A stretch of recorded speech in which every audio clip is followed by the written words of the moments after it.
this memoir. Who would have ever thought at 19 I'd take it that far? My life is like a movie without the caption. That means even in the next scene, I swear to God, you never know what happened. I started rapping, man, before I could talk. And I was running on beats before I knew how to walk. So the next time you see a body that's been lying. All right, let's get right into it right away. We got a lot of stuff to talk about. Let me pull up my screen real quick, actually, too. What's up, everybody? Welcome to another episode of the James Nolan Podcast. It is February 20th, 2024, and we got a lot to talk about on this fine Tuesday. Giancarlo Stanton has came into spring training in elite shape. Elite shape. The best shape he's ever been in during his Yankees tenure. Could he have a bounce-back season? We're going to be talking about that today to start off the show, but also some more Yankees topics today. Juan Soto, very excited to play with Aaron Judge. He knows what's going to come because those two have combined for 161 home runs together in the past two seasons. That's going to be an elite duo, all-time duo if they win a World Series together. And Soto, yes, he will come back to the Yanks if Judge and him secure a World Series title this year, and they might. We're going to be talking about that too because Blake Snell to the Yankees is still on the table, according to Mark Fine said, MLB Insider Report. Snell to the Yankees maybe is going to happen. Maybe they're the favorites. We're going to be talking about that too, and Garrett Cole, of course. You get Cole and Snell in the same rotation, then that's dangerous. And speaking of Yankees rotation pieces, Carlos Rodon, man. If he has a year like he did in any of the seasons of 2021 or 2022, then the Yankees are going to be the most dangerous team in baseball. Let's get it underway. Yankees to start instead of the Mets. And yes, Mets fans, stay tuned because we're going to be talking about the Mets and Pete Alonso later too. But let's get right into it. Giancarlo Stanton in elite shape. If he is what he was advertised to be when he came to the Yankees from the Marlins after he won that MVP, after he hit over 50 home runs, then the New York Yankees, yes, they're going to win a World Series. Because Juan Soto, I'll tell you right now, he ain't missing time. He played all 162 games last season, and he was elite. And yes, Aaron Judge, he ain't getting hurt either unless he stubs his toe in center field of the LA Dodger Stadium again, which he won't. Because you want to know why? It was a freak accident. But Giancarlo Stanton, he's the wild card in that lineup. If he produces like every Yankee fan, like every baseball fan knows he can do, then the Yankees will be that much better than we think they can be already. Last year, he sucked. He sucked. 191 batting average. Even he said it himself in the spring training presser. He knows he needs to do better. And Cashman pissed him off saying, oh, he's injury prone. Now, Stanton comes into spring training in the best shape he's ever been in. He looks elite. He looks jacked. He's always been jacked, but he looks good. Pause there, but he does look good. 2018, this first year with the Yankees, that was his best year with the Yankees. 266 batting average, 38 home runs, 100 RBI season, 852 OPS. I think he can do better than that. I really do. Now, how much time does Stanton have left in him? That MVP squeeze? Can you squeeze any bit of that out of him? If you can this year in 2024, then the Yankees will win the World Series. And I've been saying it all offseason. I'm taking the Yankees to win the World Series, and I'm saying that as a Mets fan because they're that good. They're that good. And if Stanton plays good, if he does this, just this, even if he hits 8 less home runs, take 52 points off the OPS, Yankees are winning the World Series because that's 3 superstars in your lineup. Stanton has the ability to be a superstar. Every baseball fan, not just Yankees fan, every baseball fan knows Stanton has it in him. I'm not saying he's going to win the MVP in 2024, but if he can put up numbers a little bit like his 2018 season, then yes, the Yankees will go to the ALCS and potentially win a World Series in 2024. But they need Stanton to produce. But even if he doesn't, they got a plan B, and that plan B is Jason Dominguez. He's ahead of schedule. He was shagging fly balls in center field in spring training just today, and he looks good. So we're going to be talking about that more later. Jason Dominguez potentially coming back a little bit early, but Giancarlo Stanton, he could erase the Dominguez talk by coming out to start the season hot. And if the shape he's in right now is anything to prove what he's going to do this season, Judge, Soto, and Stanton all hitting 30-plus home runs, and maybe even Gleyber Torres, too. He had a great year last year. Maybe he can hit 30-plus, maybe 25-plus probably. That's realistic for him. But if Stanton hits 30-plus home runs, that's good. All right, you guys think Stanton can bounce back? Let me know in the comments below. I think he could. With the shape he came into, with Cashman pissing him off in the offseason, with Judge and Soto coming in, he knows that he has to take this season very seriously, more serious than he's ever any season before, because he knows what's on the table.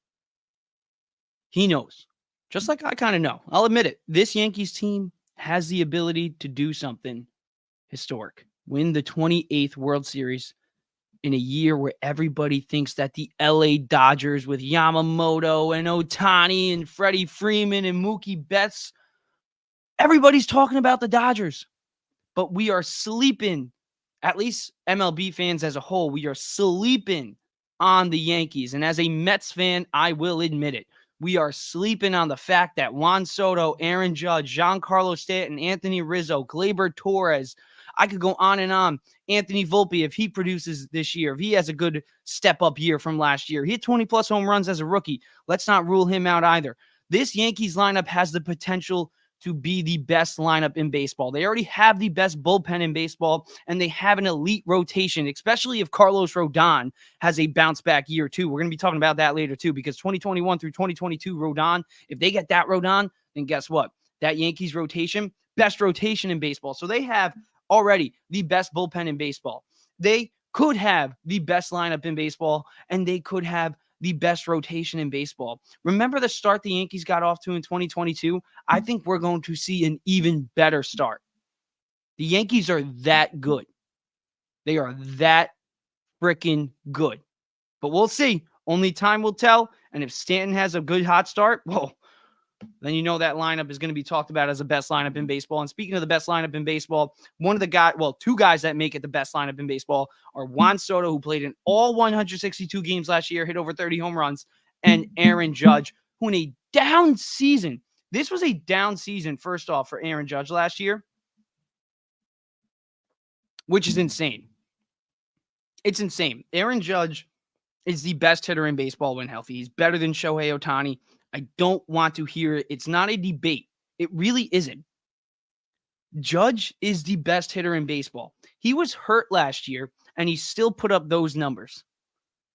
And people are acting like he had a down season. 37 home runs, over 1,000 OPS. If that's a down season, that's player's best season. If Francisco Lindor put up those numbers, we'd be like, oh my God, he's got to win the MVP. And that's not a bash on Lindor. But it's just Judge's worst season is some all-stars' best. And that's just to show you the player that Aaron Judge is. So if Aaron Judge has an MVP-ish season, which we all know he's capable of, he's not like Stanton where maybe you can squeeze it out. No, Judge is in the prime years of his career. He is the best hitter in baseball. We already know what he's going to do. But we cannot undervalue, like I said, we cannot sleep on the Yankees offseason. Putting these two together is the smartest move I think Cashman has ever made. And if Juan Soto does come back to the Yankees in the offseason, if he signs an extension with the Yankees, it's going to be an all-time duo for a long, long time. We were talking about Jeter and A-Rod. I mean, they were talking about Jeter and A-Rod last week all on the fan. Like, dude, this duo, that would be insane. Because Soto, like I said, 162 games. He's durable as hell. He ain't missing time. 275 batting average, 35 home runs, over 100 RBIs, and that 930 OPS. He's elite. All right, let's get into the pitching aspect of the Yankees. They already have one Cy Young, but Mark Feinsand is basically suggesting that the Yankees are the favorites. They're the only team with an actual offer on the table for Blake Snell still. Now, other teams are interested, yes, but guess what? Snell, he already said it. He wants to play in the Bronx. Give him the money, pair him up with Garrett Cole, get 2 Cy Youngs in this rotation, because I've been saying it at the start of the show. Yankees are that good. You get Blake Snell, they're even better. They have the best bullpen. They potentially have the best lineup. They get Blake Snell in that rotation. They have the best rotation. If Yamamoto got a 10-year deal, how are you going to tell me a 2-time Cy Young with Blake Snell numbers? He's pitched in the MLB. He's proved he can do it. 71 and 55, over 1,200 career strikeouts. Last year, he led the league in ERA. He led the league in strikeouts. In his last 15 starts, he was like 12 and 3. How is that guy it is February 20th. How does Blake Snell not have a contract? How is he not signed? This is insane. And I get Cody Bellinger, and there's other guys too. JD Martinez unsigned too. Jordan Montgomery, yeah, yada, yada, you. But Blake Snell, a 2-time Cy Young Award winner, the reigning best pitcher in the sport. Garrett Cole was amazing. He was the second best pitcher. And I still think that Garrett Cole is better than Blake Snell. But Blake Snell, what he did last year, he put up the best numbers in baseball. And he won his second Cy Young. And you could say, oh, he walks guys. But did he last year? In his most recent season, a 3.20 career ERA? You're worried about that guy? The Yankees, if they get Blake Snell, they have the best rotation in baseball. It makes sense for both sides. They would win a World Series if they sign Blake Snell. I'll say that right now. Like I said, they have the best bullpen in baseball. They have potentially the best lineup. And if they get Blake Snell, they have the best rotation undoubtedly in baseball. And that's including the LA Dodgers with Yamamoto and Walker Buehler. Yes, everyone's talking about the Dodgers, but they're sleeping on the freaking New York Yankees, the 27-time World Series champions, and they potentially will win the 28th this year with the roster that Brian Cashman built. Everybody wanted him out last year. Everybody probably still wants him out. But at the end of the day, the roster that he put together for 2024 might be the best roster going into the season. And if they get Blake Snell, you can bet on it that they do have the best complete roster ready to win now. You go to the ALCS against the Houston Astros, and you have Garrett Cole and Blake Snell pitching Game 1 and Game 2. That's a 2-0 lead right there.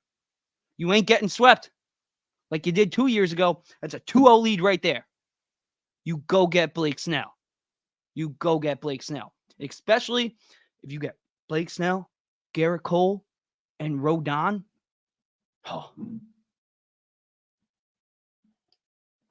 Let's look at Carlos Rodon's stats when he was one of the best pitchers in baseball, which was not too long ago. For a 2-year stretch, he was putting up Garrett Cole numbers. Let's look at Garrett Cole numbers last year. And now look at Rodon's stats for a 2-year period just a few seasons ago. 27 and 13 record, 2.67 ERA, over 420 strikeouts.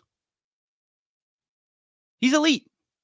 When he's at his best, it's unquestioned. Carlos Rodon is elite. Last year, yes, he sucked. But last year, he missed spring training. He was hurt to the start of the first half of the year. He came back, and he sucked. And he did what exactly every single star that comes to New York does. You piss off the fans when you suck. Everybody knows it. CC Sabathia got booed. He was arguably a top 5 pitcher in Yankees history, and he got booed. Everyone gets booed.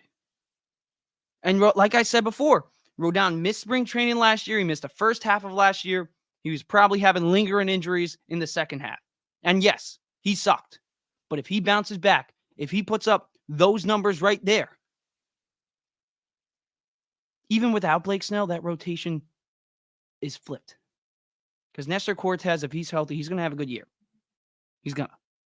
Marcus Stroman, I've said it before, he's not a great pitcher, and he's not a bad pitcher. He's going to give you a sub-4 ERA, and he's going to start you 25-plus games.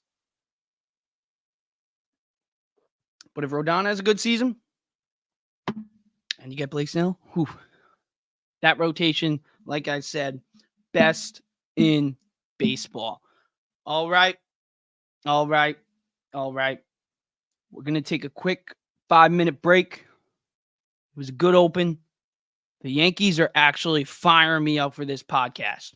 So stay with me. I'm going to take a quick break, and we will get right back into some other topics, starting off with the New York Mets, because Pete Alonso views this team as a playoff team.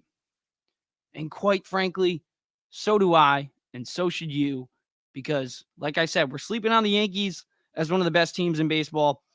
Now, the Mets are nowhere near the best team in baseball, but they could get a wild card spot, and Pete Alonso said it himself, get in the dance, and anything can happen. But it's a lot of ifs that have to happen, rotation-wise at least. Lineup, okay. Rotation, not too good. We're going to talk about it next on the James Nolan podcast. Stay with me, guys. Stay with me. But the Jets need a backup quarterback in 2024. Gardner Minshew will be available. Gardner Minshew is the guy that they should get. Gardner Minshew actually almost got the Colts into the playoffs. Yes, he had a little debacle at the end of the year, but it's not all on him. One, he's 27 years old, so he can move around a little bit. He's not going to be like a Tim Boyle or a Trevor Siemian, a guy who's going to be just standing there. And also, he had a 62.2 completion percentage, 3,300 yards in 2023, 15 passing touchdowns, and how many interceptions? Let's see. Only 9, 15-9. So if Aaron Rodgers does go down with an injury and it was Gardner Minshew who stepped in, you'd be a lot more confident than a lot of the other backup options. Ideally, it would be Mike White, but that's not happening. He signed a 2-year deal. He's going to be with Miami.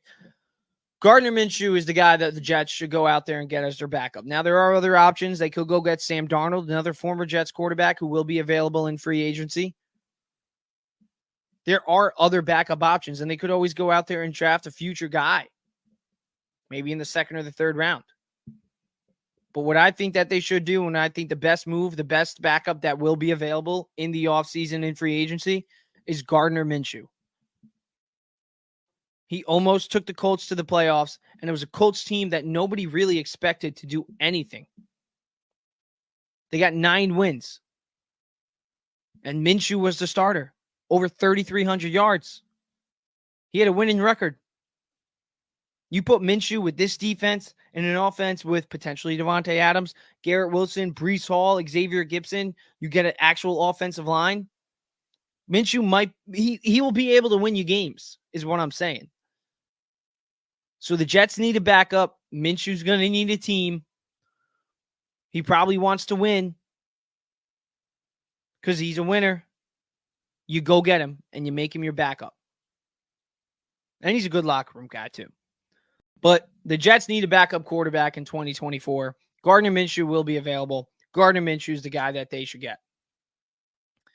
Gardner Minshew actually almost got the Colts into the playoffs. Yes, he had a little debacle at the end of the year, but it's not all on him. One, he's 27 years old, so he can move around a little bit. He's not going to be like a Tim Boyle or a Trevor Siemian, a guy who's going to be just standing there. And also, he had a 62.2 completion percentage, 3,300 yards in 2023, 15 passing touchdowns, and how many interceptions? Let's see. Only 9, 15-9. So if Aaron Rodgers does go down with an injury and it was Gardner Minshew who stepped in, you'd be a lot more confident than a lot of the other backup options. Ideally, it would be Mike White, but that's not happening. He signed a 2-year deal. He's going to be with Miami. Gardner Minshew is the guy that the Jets should go out there and get as their backup. Now, there are other options. They could go get Sam Darnold, another former Jets quarterback who will be available in free agency. There are other backup options, and they could always go out there and draft a future guy, maybe in the second or the third round. But what I think that they should do, and I think the best move, the best backup that will be available in the offseason in free agency is Gardner Minshew. He almost took the Colts to the playoffs, and it was a Colts team that nobody really expected to do anything. They got 9 wins. What is up? We are back. What time is it? 10:30? Feels like 3 o'clock in the afternoon for me. All right, let's talk some Mets, baby.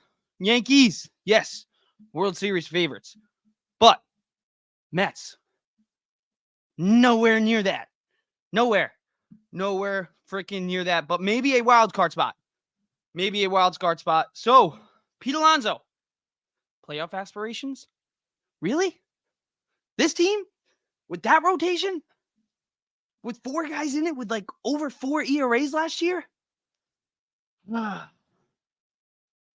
really don't know. It's a tough one. What do you guys think? You guys think Pete Alonso is right? You think this team can actually make a wild card spot? They're going to be playing the Braves a whole lot. They're going to be playing the Phillies a whole lot. Those 2 teams are very good. One's been to the World Series past 2 seasons. Atlanta Braves, NL East champs, 3 years in a row now?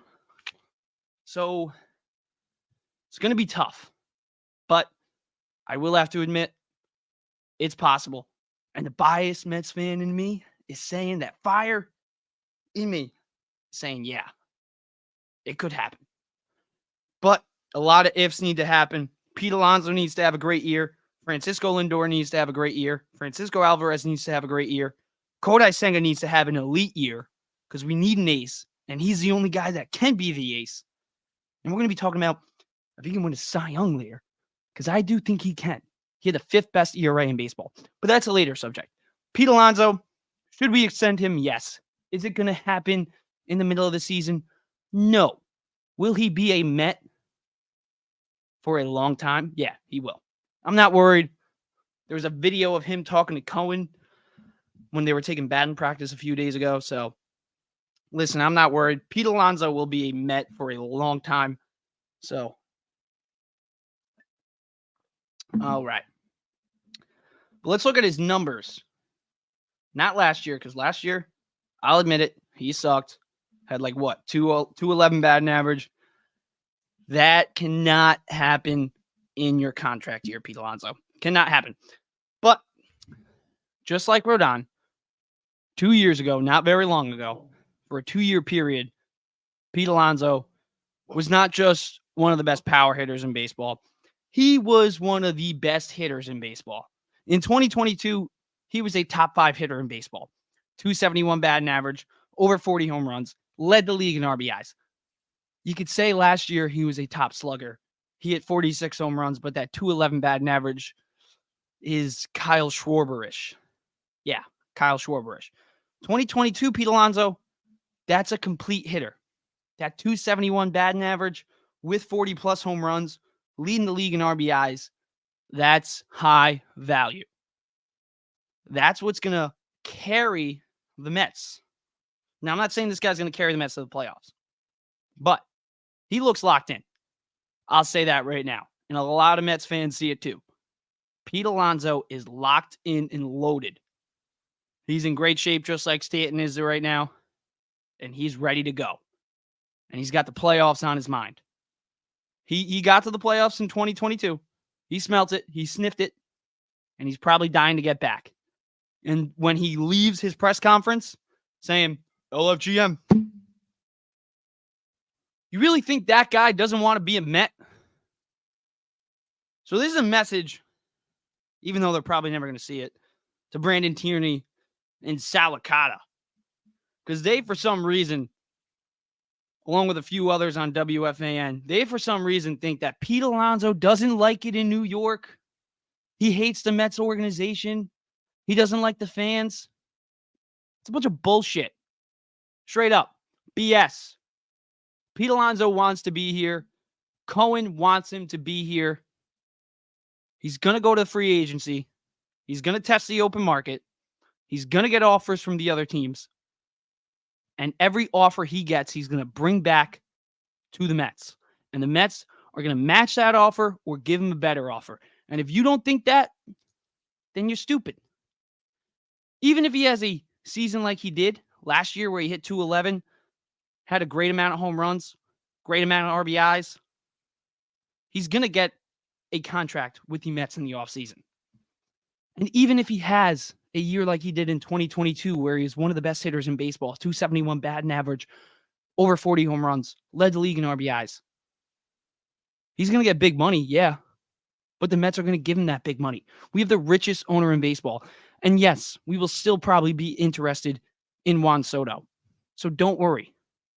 It's not choose between the two. And if I had to choose between the two, it'd be a tough choice. Because the biased Mets fan in me would say, Pete Alonso. But the realistic baseball side of me would say, Juan Soto. Younger, better, higher upside. But, like I said, we have the richest owner in baseball. He's not, and yes, this year we're taking a little bit of a break with the spending money. But Stearns and Cohen have always said, eyes set on 2025. Now, maybe something can happen and the Mets can go on a miracle run, but let's be realistic, that's not going to happen. A wild card spot would be a successful season. And Pete Alonso having a great year is what us Mets fans are really going to be rooting for. Now, if we get to the playoffs, then we'll put on that mindset of, hey, yeah, we're going to win the World Series. But that's later. For now, get off to a hot start. We have somewhat of a tough schedule in the first month. So that's a later topic too. Going to be talking of a little Mets first month preview next week. Maybe we'll get a guest on for that. Maybe I'll hit up CP. CP, if you watching, maybe we'll get you on the pod next week. Little Mets breakdown next week. Predictions for the first month. But yeah, the Mets, they need to get off to a hot start. They need to shut some of the haters like Brandon Tierney and Salicata up. And Pete Alonso wants to be here. And Pete Alonso, I think, will have a great year. I think he might have his best season yet. Because with the shape that he's in, and with the mindset that he has for this year, and with the money he probably wants, I will admit that too. Yes, he probably wants to be a Met for life, but at the same time, he does want to get paid. And this is his opportunity to do both. You got the richest owner in baseball. You love this city. You love this team. Well, now you can get the best of both worlds. All you got to do is go out there and have the best season of your career. And he's still in the prime. He's still in his prime. Is he going to age well? Well, only time will tell. Will he have to switch to a DH in a few years? Probably. But at the end of the day, right now, Pete Alonso, he has the ability to be one of the best hitters in baseball. I was talking about Stanton earlier. Stanton, he's a true wild card to have a great year. But Pete Alonso, we all know he's going to hit 45-plus homers. He's going to have over 110 RBIs. But that batting average is the question. Are you going to hit doubles? Are you going to get singles? Are you going to get on base? Are you going to draw walks? That's what we're going to be looking at. Because everybody right now just views Pete Alonso as a Kyle Schwarber comp. And that's based off 1 year. But everybody knows that Pete Alonso is not what he was last year. And if he proves that in 2024, he will get paid by Steve Cohen and the New York Mets. All right. Let's move it from the infield to the outfield. This outfield defensively is elite. Harrison Bader has a great glove. If he stays healthy all year, it's going to be fantastic. Is he going to hit above 300? Is he going to hit above 275 or 260? Probably not. If he hits above 240, that'd be great.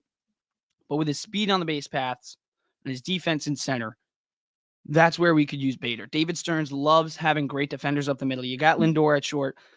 McNeil at second, I'm not a big fan of, but we got to deal with him. So we got to deal with it. If he hits great, then that'll be a plus. But we got to deal with McNeil at second at the end of the day, at least for now. Lindor at short, we all know, Gold Glove candidate. Harrison Bader in center, that's great. Amazing. Now we move Nimmo to left. I mean, we all know he's got range in center, so he's going to have range in left. And Starlin Marte, I mean, if he actually puts in a little bit of an effort, he's going to be a great right fielder. So, yeah, I like the defensive outlook of this outfield. I think it's great. Harrison Bader in center is going to be shagging almost every single fly ball in the gap. And Brandon Nimmo, left center, that left center area with Nimmo and Bader, that's on lockdown. It is on lockdown. Now, right field, yes, it's a question mark if Marte puts in the effort. And I think, hopefully, my optimistic take is that he will. But it remains to be seen. But with this outfield right now, I love it.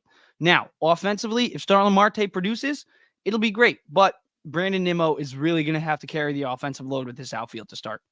So we'll see how it happens. If Starlin Marte has a year like he did in 2022, that's great. That's fantastic. This Mets team has much better shot at making the playoffs if Starlin Marte has a bit bounce back year. But I'm not banking on it. I'm not. So maybe we see Jet Williams in center field or right field because he said it himself. Whatever the best path for him to get to the major leagues, he doesn't care what position he plays. Maybe Acuna moves to center. You can move Bader to right. I don't know. But or Drew Gilbert, maybe even too. I love Drew Gilbert's talent too. So we got guys out there in the minor league ranks that we could call up to replace Starlin Marte if he's not pulling his weight. But at the end of the day, Nimmo has to be the guy in the outfield. And quite frankly, with that contract, everybody always talks about, Francisco Lindor needs to put up MVP numbers. And I'm not one of those guys that says his contract says that. I'm one of those guys that says Lindor can win an MVP because he has that in him. But there's a lot of guys who do bash Lindor because of the contract still. That's a fact. And when Pete Alonso, if he gets paid, people are going to expect big things out of him with that contract. But with Brandon Nimmo, I mean, you got to produce. You got to produce. And I'm not saying he hasn't. I'm not saying he hasn't been great. But you got to keep it going. He used to be an injury-prone guy.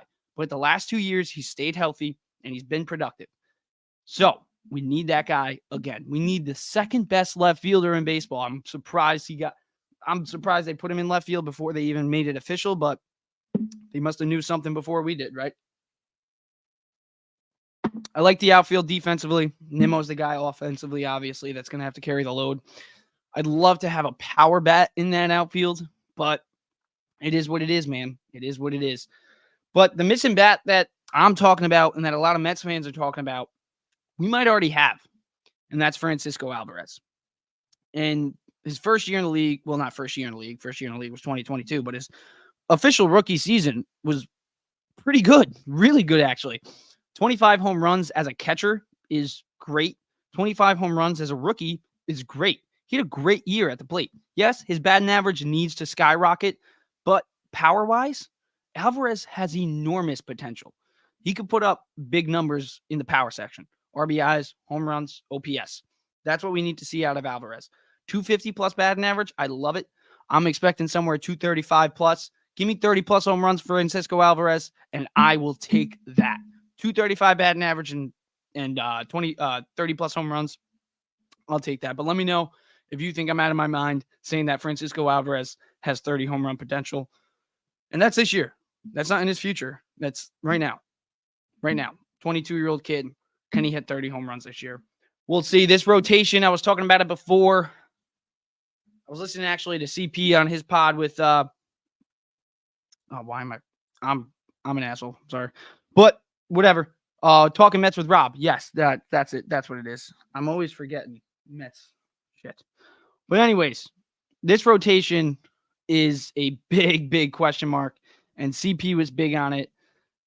Is he going to trust Sean Manaea? Is he going to trust Jose Quintana or Luis Severino? Like, are we going to trust Adrian Hauser?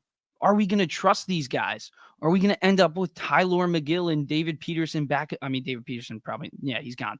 But Tyler McGill back, is he going to be back in the rotation? Are we going to be that Mets rotation again? After all this work David Stearns has done in the offseason to revamp the rotation with a bunch of guys who sucked last year? Because let's be real, quite frankly, full season long, you look at their numbers, they weren't fantastic, especially Severino. But if Severino has a year like he did a few years back, that'd be great. But can we bank on that? Should we bank on that? No, we shouldn't expect that to happen. We're hoping on it. Steve Cohen himself said last year, you can't hope. Hope is not a strategy. And this rotation is built on hope. We're hoping that Sean Manaea puts up the numbers he did in his last 15 starts. We're hoping that Adrian Hauser can somehow turn into a good pitcher, a decent number 5. We're hoping that Luis Severino can find whatever he had in him a few years ago. Kodai Senga, I'm confident in. But outside of him, I mean, this Mets rotation, there's 3 out of 5 guys that might not be in the rotation at the trade deadline. Maybe 4. Who knows? I mean, Jose Quintana, did he put up a great second half? Yeah, he did. But he also missed the first half. You can't rule that out. The only guy that's trustworthy in this rotation, realistically, is Kodai Senga. Everybody else, it's hoping. We're hoping Sean Manaea does good. We're hoping that Adrian Hauser can do something. We're hoping Severino scratch something out of him, but we like Cohen said just last year, hope is not a strategy. Yet David Stearns built this rotation on hope, and I'm not here to bash David Stearns because I do like what he's doing. I do see it. Defense up the middle. He likes it. He's putting it together. I mean, he's giving everybody 1 to 2 year deals, focusing on 2025. Maybe bringing in guys that he can trade away at the trade deadline to even build up that farm system even more. I see what he's doing. But if he does want to compete in 2024, and I don't want to see a bad Mets team, I'll say it right now.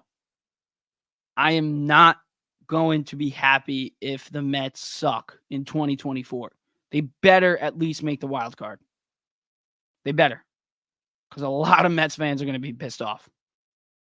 Because when you got Pete Alonso and you got Francisco Lindor and you got Brandon Nimmo and you got Edwin Diaz, you got guys in your prime, Jeff McNeil too, former batting champion just not too long ago.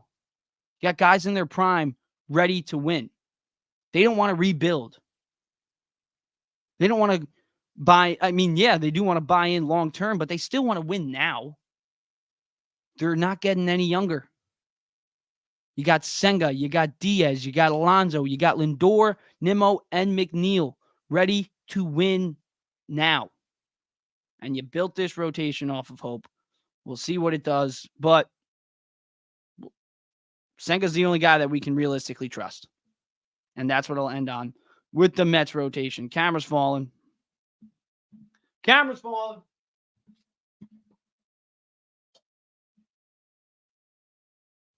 Our dog's great. Dogs are great. I got a pit bull, and his tail is insane. Whoa, we're blurry now. Let's turn off this cam real quick. Hold up. We'll switch to the front cam, but my dog, man, his tail whips so fast, dude. If you get a pit bull, they're the greatest breed of all time. I'll say that right now. Pit bulls are awesome. So get a pit bull if you don't have one. But yeah, let's talk a little bit more about this rotation, specifically one guy, Kodai Senga. I've been high on Kodai Senga since they signed him.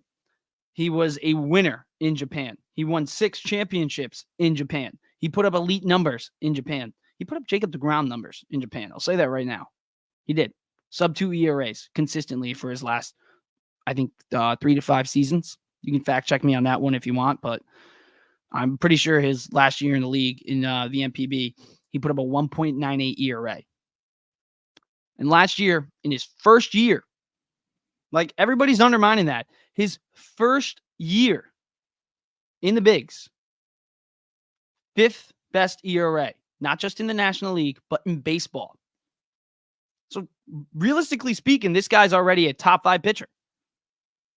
And I think he can remain that based off what he did in Japan and based off what he showed us last season. Do I think Senga has Cy Young potential? Yeah, I do. And some people might call me crazy for that, but look what he did last year. And realistically, you look at the National League guys right now, who's there?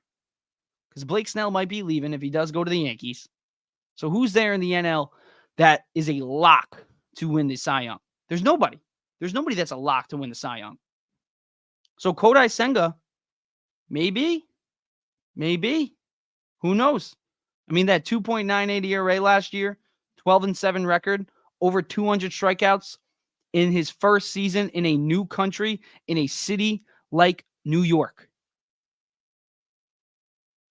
I mean, listen, if Yamamoto has a terrible start,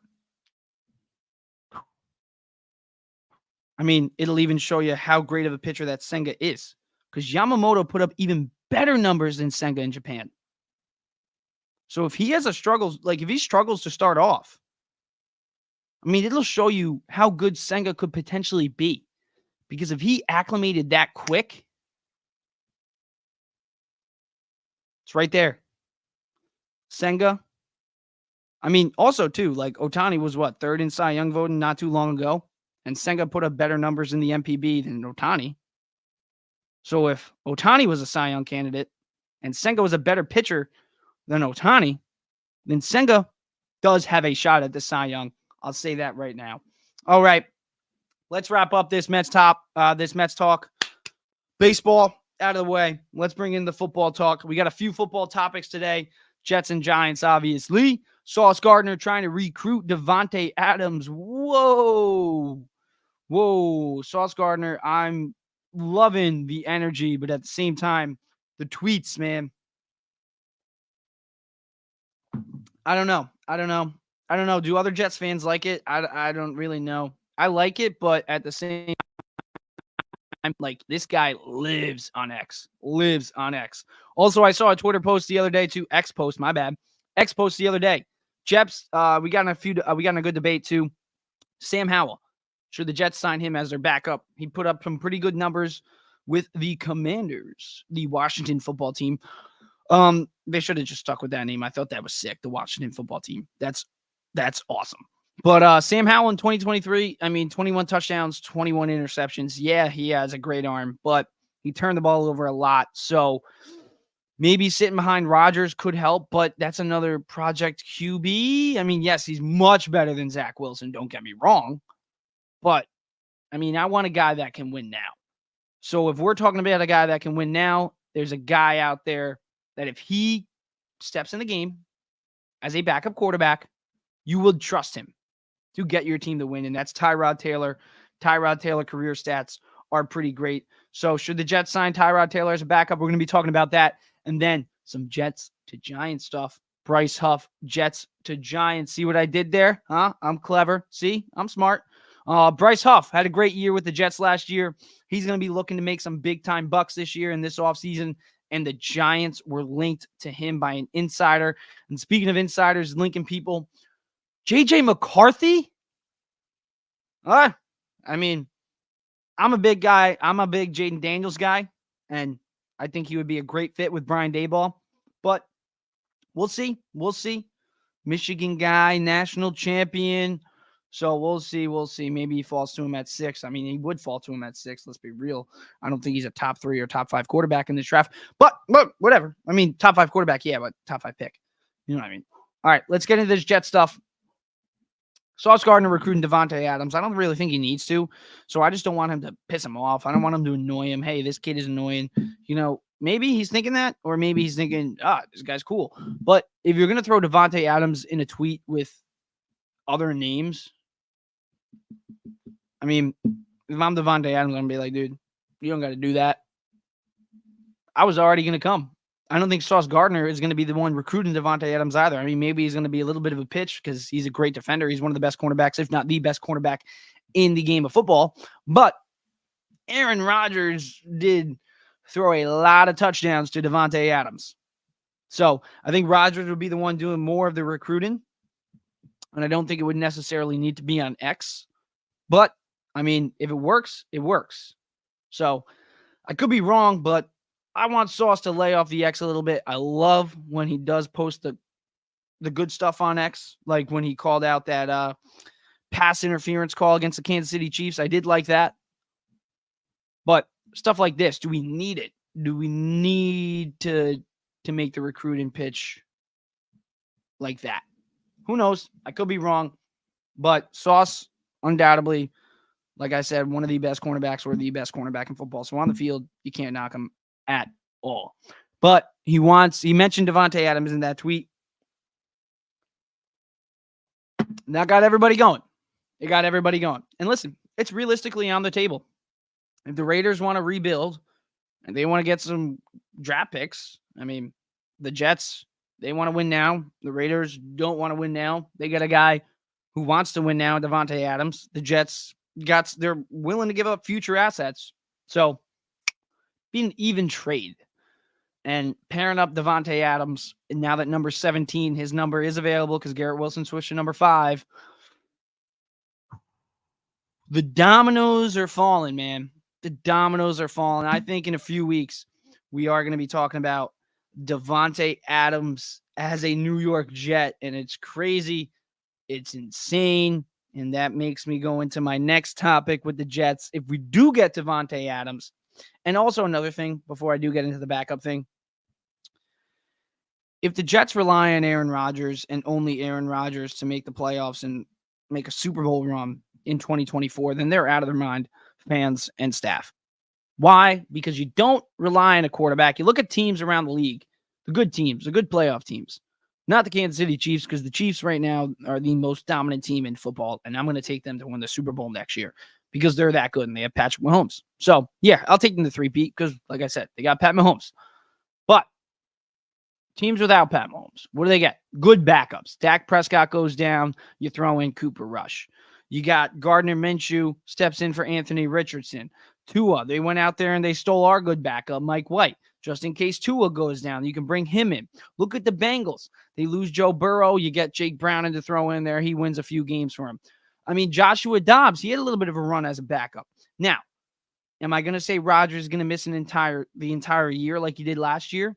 Hopefully not, because I wouldn't want Tyrod Taylor or Sam Howell or Sam Darnold or any backup that's going to be available this offseason to play a whole entire year with the Jets next year. I wouldn't want that. Would it be okay if they got Davante Adams, a revamped O-line with Garrett Wilson and Breece Hall already? Yes, it would. But at the same time, if Rodgers goes down the whole year, yeah, we're screwed. But if he goes down for a few games, we shouldn't be screwed. And that might happen because let's be real, guys. He's over 40 years old and he's coming off a torn Achilles. So it might happen. So we need a backup. Woody Johnson himself said last year that one of the biggest mistakes is you didn't have a backup. Because if you had a backup, you might have been able to squeeze a playoff run. I squeeze a playoff spot. But that's the past. Let's talk about the future. Sam Howell. Do Jets fans actually want to give this guy a shot? You could sit behind Rodgers and learn. But I don't know. I'm not against it, but I'm not all for it. What I'm all for is getting a guy that can step in and win games now. And one of those guys, I think the best backup, I was big on Gardner Minshew. It's in my clips for the podcast when I take breaks. And I would love to see Minshew with the Jets as a backup. But one guy I'm putting ahead of Minshew. Minshew's my top backup in the offseason. And you can take my opinion for whatever you want. But Tyrod Taylor is my number one backup this offseason, and the Jets should go get him. His touchdown to interception ratio is good. Add in the rushing touchdowns, even better. He doesn't turn the ball over, and he produces. And that's what you want out of a backup. So, and he's a veteran. He knows how to win. So, if he can win you a few games when Rodgers is out, that's what you want. And Tyrod Taylor is that guy. Maybe you draft a project QB to sit behind Rodgers and learn. And you go out there and you get an experienced backup QB that you know has won NFL games, not a guy who threw 21 touchdowns, 21 interceptions, and then ended up getting benched by the Commanders at the end of the year. So, no, I don't want Sam Howell, and I want Tyrod Taylor or Gardner Minshew, and I would put Sam Darnold over Sam Howell as well. So, should the Jets sign Tyrod as backup? I'll leave that up to you. You know what I think. I think he should. I think they should, but we'll see. We'll see. Now, Bryce Huff to the Giants. Jets to Giants. See, you saw what I did there. I was clever earlier. Jets to Giants. Bryce Huff, Jet to Giants. Could it happen? Insider leaked it. It could potentially happen. I mean, they do need pass rushers. Bryce Huff wants not a rotation job, because that's what the Jets had last year at that pass rush. They had a rotation. And it was a good rotation, and it worked out. But star players that want money And pass rushers have that luxury to go out there and get big money because they're valuable. And Bryce Huff wants that big money. Braulio Perez of G-Men HQ put it out earlier today around 5 p.m. that ESPN lists Giants as best fit for stud pass rusher in free agency. So, yeah, I mean, that would be good. Azeez Ojulari is a guy who gets hurt almost every single season, so they can't bank on him. Bobby Okereke, he's a great defender, probably the best defender on that team. Deonte Banks, he's a great cornerback, has a potential to become a top cornerback in football. So this defense has the makeup of a potentially great defense. Even with losing Wink Martindale, you still got guys on the defensive side that could get you there. Dexter Lawrence, he's a superstar. And then you bring in Bryce Huff, who knows if he gets snaps like a starter, like a real starter, not just a rotational starter, then who knows what numbers he could put up. He's a sack machine. So if you bring him in to join Dexter Lawrence, and if Azeez Ojulari can stay healthy, that'd be great. That would be great. But they're losing Leonard Williams probably this offseason. I don't think they want to bring him back. Why not replace him with a younger guy who is motivated and clearly has proven he can do it in New York? So why not give Bryce Huff the opportunity? I would love that move for the Giants. I would hate it for the Jets because I love Bryce Huff. But at the end of the day, Bryce Huff don't want to be part of a rotation. He wants to be a full-time, big-time pass rusher. And he can be that with the Giants. So let's wrap this up pretty quickly. Giants Insider believes J.J. McCarthy could fall to the Giants at 6. So, yeah. I mean, like I said, I think Jaden Daniels should be the guy the Giants take. If you got to trade up for him to do it, you do it. Because Jaden Daniels with Brian Daboll would be awesome. You can go check out the video. I got a clip of it on the channel. But why do I like Jaden Daniels to the Giants?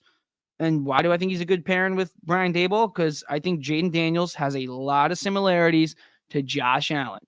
He's big. He's got a cannon. He can move around in the pocket. He's not afraid to take a hit. He's physical. That's what Josh Allen is. That's what Brian Daboll loved.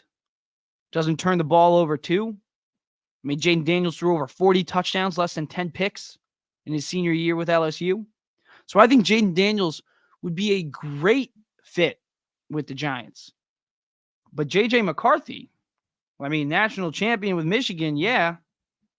He's a winner. You can't deny that. But is he a potential franchise quarterback? He's young. He's very young. 21 years old. Born in 2003. Let's go over his stats. So, only 2,991 passing yards. Jaden Daniels wiped the floor with that. 22 passing touchdowns. Only 4 picks. So, he doesn't turn the ball over. That's great. But if you had to choose between J.J. McCarthy and Jaden Daniels, I think you're choosing Jaden Daniels every time. So, we'll see what comes out of it. But it was, I should probably say who made that report. It was Pat Leonard, Giants columnist and beat writer. So he came out with that report that the Giants could be interested in Michigan QB J.J. McCarthy. All right, I lied. We're not wrapping it up with football. How could I talk about the Giants, the Jets, the Mets, and the Yankees? And no, it's not the Rangers, even though they're probably going to – they got potential to win a Stanley Cup this year. They looked great. I thought the Islanders had that game on lock, and they wiped the floor with them at the end, or wiped the ice with them at the end. But there's one team in New York, and there's one guy outside of Aaron Judge, one guy specifically that is taking over as the king of New York, and that's Jalen Brunson of the New York Knicks. The Knicks, 4th in the Eastern Conference right now, coming out of the All-Star break. 33-22, right behind the Milwaukee Bucks and the Cleveland Cavs, right ahead of the 76ers. Stay ahead of the Sixers. That would be a huge advantage. But that 4-5, that would be a tough matchup. But you want home court advantage against the 76ers. You do. So stay ahead of the Sixers, please, Knicks. Maybe sneak up against the Bucks. Who knows? Got a little bit of an easier matchup. So I do understand why Tibbs wants to win a lot of regular season games. Everybody says he doesn't want them to ride the guys. But, pause. Everybody says that he doesn't want them to play these guys a lot. But at the end of the day, you want to get that 3 seed. It's right there in front of the Knicks' faces.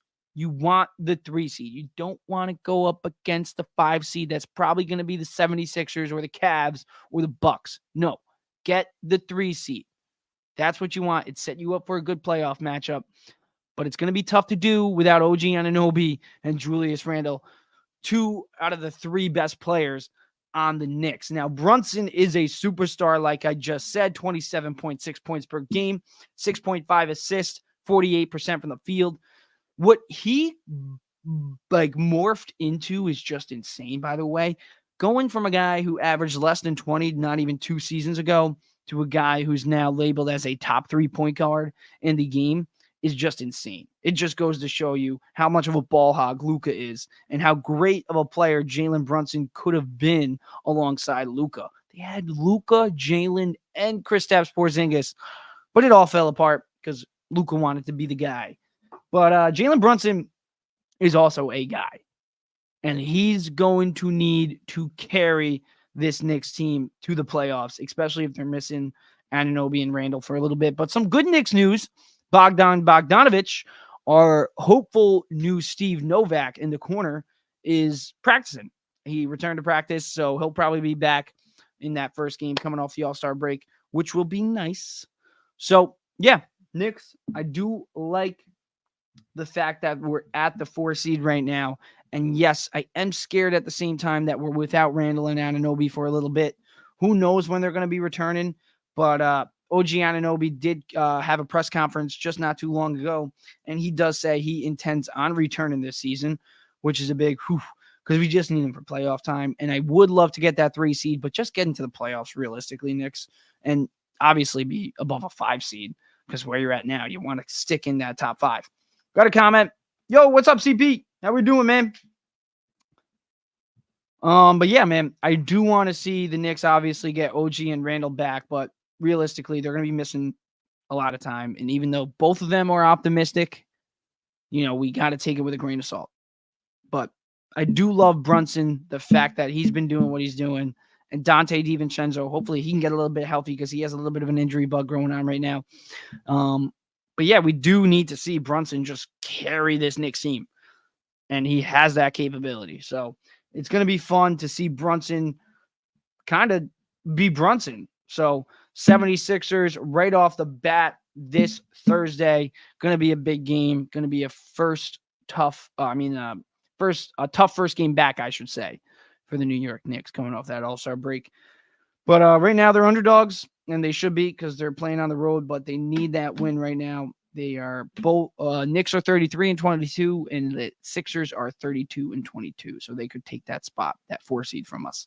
And obviously, like I said before, if the Sixers get the 4 seed and we get the 5 seed, it won't be a fun first round matchup for the Knicks. I'll say that right now. Will I say we can't win? No, but it won't be a fun first round matchup going up against the Sixers when they have home court advantage. So this, even though it's very early on in the season, only February 20th, a long time till playoffs, not too long actually, but a good amount of time till playoffs, we do need to start off this week hot coming out of the All-Star break. And that starts with the Sixers. Keep that 4 seed, tread water, get Randle and Anunoby back, and get hot for the playoffs. All right, that's going to wrap me up right there. I'll put that last thing up right there. The last note. We'll end it on that. Jalen Brunson is a superstar. Calling it there. Cut it lower than an hour, which is nice because I'm going to bed. Good night, guys. Thank you, CP, for joining, man. It's always nice having you comment, man. And, yeah. Anybody, tell your friends. Tell your friends. We're going to be doing this live every Monday, even though yesterday I didn't do live and today's Tuesday. But every Monday. Yesterday was a busy day. So, yeah, deuces. Jalen Brunson is a superstar.